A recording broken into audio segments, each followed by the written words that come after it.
के कर्पूर गौरम करुणावतारम संसार सारम भुजगेंद्रहारम।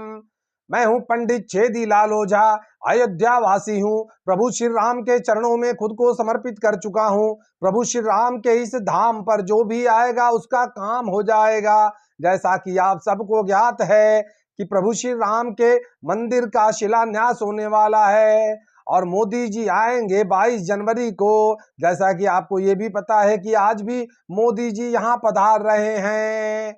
आज बिहार से, भभुआ से एक लोक गायिका बोलकर आई थी, बच्ची चश्मा लगाकर।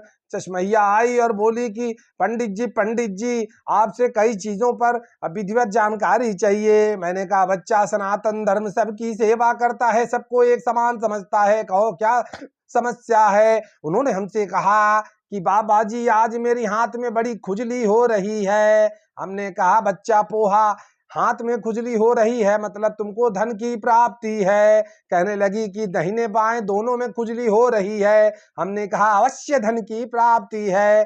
कहने लगी बाबा मेरे पिठिया में बहुत खजुआ था। हम कहनी बच्चा तो के धन का प्राप्ति हो ही। कहने लगी कि मेरे बाह में इधर भी बहुत खुजली हो रही है। मैंने कहा कह दिया कि धन की प्राप्ति होगी।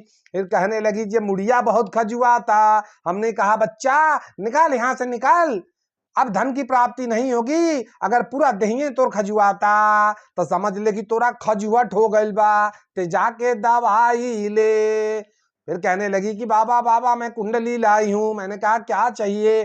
कुंडली देखकर बताइए कि शादी को 2 वर्ष हो गए, अब तक हमको संतान प्राप्त नहीं हुआ, ना बालक हुआ ना बालिका हुई, क्यों, कहाँ माया कृपा रुकी है? हमने कहा लाओ कुंडली। मैंने कुंडली देखा। मैंने कहा सुनो वर्तमान भविष्य दोनों बताऊंगा। कहने लगी बताइए। हमने कहा देखो तुम्हारा नाम पोहा सिंह राठौर है, ये कुंडली देखकर बता रहा हूं तुम्हारा नाम पोहा सिंह राठौर है। कही हाँ बाबा। मैंने कहा तुम्हारे पति का नाम त्रिगमांशु है। बोली हाँ बाबा। मैंने कहा तुमने अभी 10 लीटर घासलेट लिया है मिट्टी का तेल। बोली हाँ बाबा। तुमने 10 किलो चावल लिया है। बोली हाँ बाबा। तुमने 10 किलो चीनी अभी लिया है। बोली हाँ बाबा। बोली बाबा आप अंतर्यामी हैं, सब ये सब भी जान जाते हैं। मैंने कहा कैसे नहीं जानूंगा, अगली बार आना तो कुंडली लाना। दुष्ट बालिका, तुमने अपना राशन कार्ड दे दिया मुझे कुंडली बोलकर।